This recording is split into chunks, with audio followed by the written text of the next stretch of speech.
Hello everyone, my name is Casey.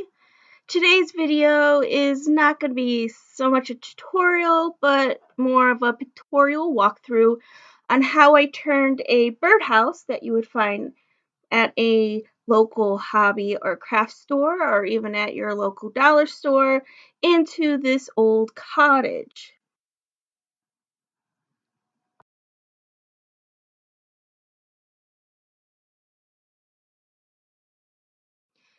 Here's the birdhouse I used for the project.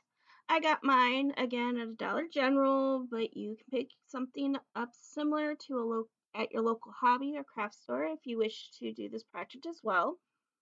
Now, the first thing I did to create the cottage was I did the door and the window. To start this, I got rid of the bird perch. I did this by using my rotary tool and a disc bit to cut through the perch. And I sanded that area using an emery board, but you can use regular sandpaper if that's what you have. Uh, Next, I took cardboard from food packaging and an X-Acto blade, and I scored the cardboard to simulate some type of wood grain. Next, I cut the cardboard into varying widths, making wood planks.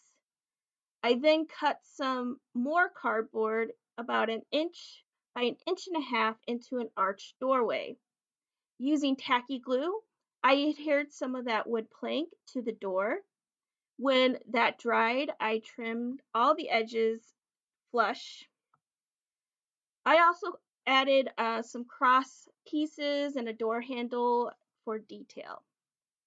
To make the window frame, I used a compass to get the right size circle to cover the opening on the birdhouse. I then added some crosses in the middle to represent window panes. Taking the negative circle left by cutting out the window frame, I took some clear tape and taped both sides. And then using the circle as a guide, I cut the tape out. This created my window glass. Next, I glued everything together and added yellow tissue paper to the back. Using tacky glue again, I covered the birdhouse opening with the window and glued the window down. This was kind of a mistake, but I'll get to that later. The next thing I did was to add the stonework to the walls. So the stones were made out of this recycled cup holder, had really great texture on it, and I thought it would be excellent for the stonework. I cut the cup holder into stone shapes, and then I hot glued them to the outside of the walls. I made sure that some of the stones wrapped around the edges of the building to make sure it felt more realistic. After all the sides got stoned, I did a layer of Mod Podge, sealing the paper in. When the Mod Podge was nice and dry, I took lightweight spackle and spread it over the stones, simulating grout. Now, I did one side at a time, making sure I wiped the grout off the stones as I went. This is where Mod Podging beforehand is beneficial. If the paper stones weren't sealed beforehand, they could disintegrate with the wiping of the spackle, and then you would ruin your project. After this, I worked on the roof. This was my attempt to create a aged wood shake or wood shingle roof.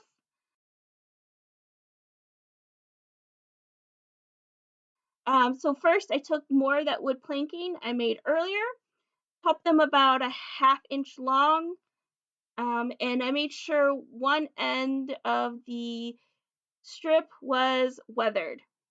I then glued the roof, starting from the bottom, working my way to the top, all these shingles on, one by one. At some point, I decided to make a chimney with a cone-shaped cap on it. I didn't take any pictures of the process, but here's the end result. Sorry about that. Next thing was to prime the piece, but this is where I realized my mistake with the window. I should have painted the window frame separate, then added window frame separate, then glued all the window glass and the paper on, and then added the finished window after priming the piece. But I didn't. But it was only one window, so I opted to tape it over and just deal with it later. So I primed the piece, coming back to the window frame with some black Mod Podge as its primer or its sealer. As the primer dried, I could start painting.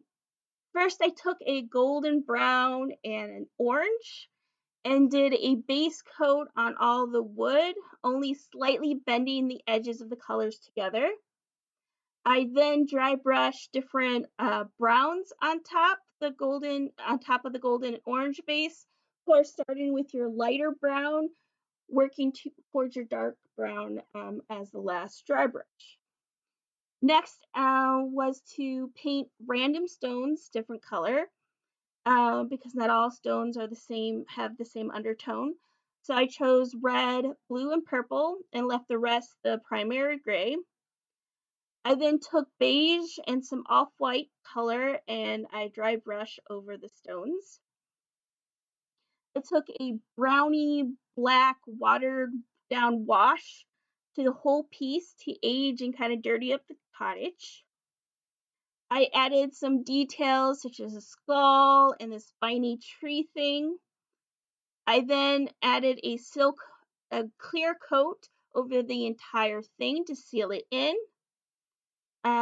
And that was the end of the project. So this project would be great for creating a fairy house, or if you're in need of like a hag's hut for a D&D campaign, or if you just need something to create that you can sit on top of your desk. Either way, I hope you enjoyed this pictorial walkthrough on how I created my old cottage from a birdhouse. If you liked this, please hit that like button. If you would have a suggestion on what I should do in my next video, please leave a comment down below. But until next time, have a great day and bye.